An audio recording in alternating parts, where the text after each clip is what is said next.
د خیالونو دنیا.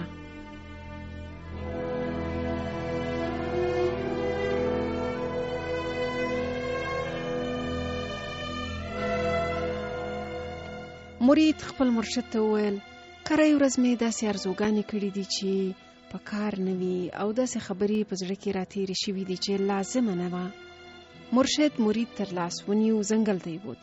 د ځنګل په منځ کې مرشد یو بوټي ته اشاره وکړه، ویې ویل پیژنې؟ مرید ځواب ورکړ هو ولې نه، بلادونه نومیږي، پاڼې زهرجنې دي، که یې څوک وخوري سمدستي مري. استاد ویل خو هغه څوک نه وژني چې تش ننداره یې کوي. ناسمې ارزوګانې او چټي فکرونه هم هغه وخت خطرناک شي چې سم یې وګڼو او په لومه کې کېوځو.